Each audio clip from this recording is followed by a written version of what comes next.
സുഹൃത്തുക്കളെ, ഇന്ന് നമ്മുടെ രാജ്യത്തിൻ്റെ സാമ്പത്തിക രംഗത്ത് വലിയ ആശങ്ക സൃഷ്ടിക്കുന്ന ഒരു വിഷയമാണ് രൂപയുടെ മൂല്യത്തകർച്ച. ഇപ്പോൾ ഡോളറിനെതിരെ രൂപയുടെ വില തുടർച്ചയായി ഇടിഞ്ഞുകൊണ്ടിരിക്കുകയാണ്. വിലക്കയറ്റം വർദ്ധിക്കുന്നു, സാധാരണ ജനങ്ങളുടെ ജീവിതം കൂടുതൽ ദുഷ്കരമാകുന്നു. എന്നാൽ ഈ പ്രതിസന്ധിക്ക് പരിഹാരമായി നവ ഉദാരവാദ സാമ്പത്തിക വിദഗ്ധരും ഭരണകൂടവും എന്താണ് പറയുന്നത്? അവർ പറയുന്നത് കൂടുതൽ സാമ്പത്തിക പരിഷ്കാരങ്ങൾ വേണം, കൂടുതൽ സ്വകാര്യവൽക്കരണം വേണം, കൂടുതൽ വിദേശ മൂലധനം വരണം എന്നതാണ്. ഇത് കേൾക്കുമ്പോൾ ഒരു ചോദ്യം ഉയരുന്നു. ഈ പ്രതിസന്ധി എന്നെ സൃഷ്ടിച്ചത് നവ ഉദാരവൽക്കരണ നയങ്ങളാണെങ്കിൽ അതിന് പരിഹാരമായി അതേ നയങ്ങൾ കൂടുതൽ ശക്തമായി നടപ്പാക്കണമെന്ന് പറയുന്നതിൽ എന്ത് യുക്തിയാണുള്ളത്? ഇതിന് ലോക ചരിത്രത്തിൽ ഒരു വലിയ ഉദാഹരണമുണ്ട്. ഇപ്പോൾ സോവിയറ്റ് യൂണിയൻ തകർന്നതിന് ശേഷം റഷ്യയിൽ നവ ഉദാരവാദ സാമ്പത്തിക പരിഷ്കാരങ്ങൾ നടപ്പിലാക്കി. എന്നാൽ സമ്പദ് വ്യവസ്ഥ മെച്ചപ്പെടുന്നതിന് പകരം കൂടുതൽ തകരുകയാണ് ഉണ്ടായത്. ന്യൂനപക്ഷം വരുന്ന അതിസമ്പന്നരുടെ കൈകളിലേക്ക് രാജ്യസമ്പത്ത് കേന്ദ്രീകരിക്കപ്പെട്ടു. സാധാരണ തൊഴിലാളികളുടെ ജീവിത നിലവാരം കുത്തനെ താഴ്ന്നു. എന്നിട്ടും സാമ്പത്തിക വിദഗ്ധർ പറഞ്ഞത് കൂടുതൽ പരിഷ്കാരങ്ങൾ വേണമെന്നായിരുന്നു. ഒടുവിൽ ആ അവസ്ഥയിൽ നിന്ന് റഷ്യയെ പുറത്തു കൊണ്ടുവരാൻ സർക്കാർ ഇടപെടേണ്ടി വന്നു. ഇന്ത്യയിലും സമാനമായ ഒരവസ്ഥയാണ് ഇന്ന് രൂപപ്പെടുന്നത്. 1991 സാമ്പത്തിക ഉദാരവൽക്കരണത്തിന് ശേഷം രൂപയുടെ വിനിമയ നിരക്ക് വിപണിയുടെ നിയന്ത്രണത്തിന് വിട്ടുകൊടുത്തു. ഇപ്പോൾ 1992-93 $1 $22.74 മാത്രമായിരുന്നു. ഇപ്പോൾ 2024 അവസാനിക്കുമ്പോൾ അത് 85 രൂപ കടന്ന് ഇന്ന് 95 രൂപയിലേക്ക് മുകളിലാണ്. എന്തുകൊണ്ടാണ് ഇങ്ങനെ സംഭവിച്ചത്? ഇന്ത്യ പോലുള്ള രാജ്യങ്ങൾക്ക് സ്ഥിരമായി വ്യാപാര കമ്മിയുണ്ട്.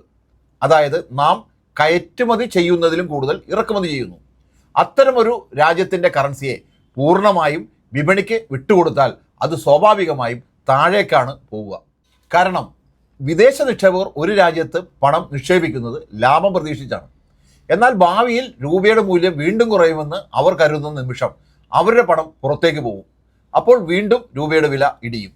അതുകൊണ്ട് കൂടുതൽ വിദേശ നിക്ഷേപം കൊണ്ടുവന്ന് രൂപയെ രക്ഷിക്കാമെന്ന വാദം സ്ഥിരമായ ഒരു പരിഹാരമല്ല.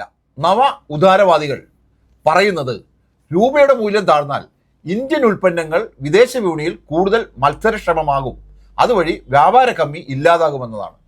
പക്ഷേ യാഥാർത്ഥ്യം എന്താണ്? 30 വർഷത്തിലേറെയായി രൂപയുടെ മൂല്യം ഇടിഞ്ഞുകൊണ്ടിരിക്കുന്നു. എന്നിട്ടും ഇന്ത്യയുടെ വ്യാപാര കമ്മി അവസാനിച്ചിട്ടില്ല. കാരണം ഒരു രാജ്യത്തിൻ്റെ മത്സരശേഷി വെറും കറൻസി മൂല്യത്തെ മാത്രം ആശ്രയിക്കുന്നതല്ല. സാങ്കേതികവിദ്യ, ഉൽപ്പാദനക്ഷമത, തൊഴിലാളികളുടെ കഴിവ്, ആഗോള രാഷ്ട്രീയ ബന്ധങ്ങൾ തുടങ്ങി നിരവധി ഘടകങ്ങൾ അതിനെ സ്വാധീനിക്കുന്നു. രൂപയുടെ മൂല്യം കുറയുന്നതിലൂടെ മാത്രം പ്രശ്നം പരിഹരിക്കാനാവില്ല. അതിലും അപകടകരമായ മറ്റൊരു കാര്യമുണ്ട്. ഇപ്പോൾ രൂപയുടെ മൂല്യം ഇടിയുമ്പോൾ തൊഴിലാളികളുടെ യഥാർത്ഥ വരുമാനം കുറയുന്നു, ജീവിത ചെലവ് ഉയരുന്നു. അതേസമയം തൊഴിൽ വിപണി പരിഷ്കാരം എന്ന പേരിൽ തൊഴിലാളികളുടെ അവകാശങ്ങൾ വെട്ടിക്കുറയ്ക്കാനും നവ ഉദാരവാദികൾ ആവശ്യപ്പെടുന്നു. അത് അർത്ഥമാക്കുന്നത് തൊഴിലാളികളുടെ വേതനം കുറയുകയും അവരുടെ അവകാശങ്ങൾ ഇല്ലാതാകുകയും ചെയ്യുക എന്നതാണ്. എന്നാൽ തൊഴിലാളികളുടെ ജീവിതം തകർത്താലും രൂപയുടെ ഇടിവ് അവസാനിക്കുമെന്നതിന് യാതൊരു ഉറപ്പില്ല. ഇതിനിടയിൽ അമേരിക്കൻ പ്രസിഡന്റ് ഡൊണാൾഡ് ട്രംപ് ഇന്ത്യക്ക് മേൽ ഉയർന്ന ഇറക്കുമതി തീരുവകൾ ചുമത്തുകയോ അസമത്വപരമായ വ്യാപാര കരാറുകൾ അടിച്ചേൽപ്പിക്കുകയോ ചെയ്താൽ ഇന്ത്യയുടെ വ്യാപാര കമ്മി കൂടുതൽ വഷളാകും.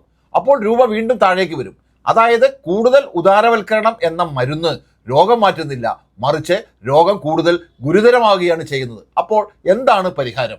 വിപണിക്ക് പൂർണ്ണ സ്വാതന്ത്ര്യം നൽകുന്നതിന് പകരം നിയന്ത്രണങ്ങൾ കൊണ്ടുവരണം. വിദേശ മൂലധനത്തിൻ്റെ അനിയന്ത്രിതമായ വരവും പോക്കും നിയന്ത്രിക്കണം. രൂപയുടെ വിനിമയ നിരക്ക് ഒരു നിശ്ചിത തലത്തിൽ സ്ഥിരപ്പെടുത്തണം. വിദേശ നാണ്യ വിപണിയിൽ സർക്കാർ ഇടപെടണം. ഇത് നടപ്പിലാക്കിയാൽ ഇറക്കുമതിയും കയറ്റുമതിയും കൂടുതൽ നിയന്ത്രിക്കേണ്ടി വരും.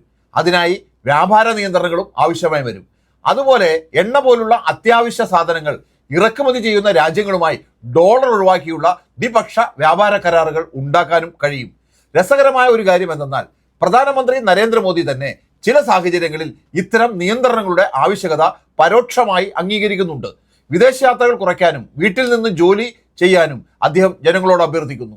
ഇതിൻ്റെ അർത്ഥം വിദേശ നാണ്യ ചെലവ് കുറയ്ക്കേണ്ടതിൻ്റെ ആവശ്യകത അദ്ദേഹം തിരിച്ചറിയുന്നു എന്നാണ്. പക്ഷേ ജനങ്ങളുടെ സ്വമേധയാ ചെയ്യുന്ന നടപടികൾ മാത്രം മതിയാകില്ല. ആവശ്യമായിടത്ത് സർക്കാർ നേരിട്ടിടപെട്ട് നിയന്ത്രണങ്ങൾ കൊണ്ടുവരണം. ഇന്ന് രൂപയുടെ ഇടിവ് വെറുമൊരു സാമ്പത്തിക കണക്ക് മാത്രമല്ല, അത് തൊഴിലാളികളുടെ ശമ്പളത്തെയും കർഷകന്റെ ജീവിതത്തെയും സാധാരണ ജനങ്ങളുടെ അടുക്കളയെയും നേരിട്ട് ബാധിക്കുന്ന പ്രശ്നങ്ങളാണ്.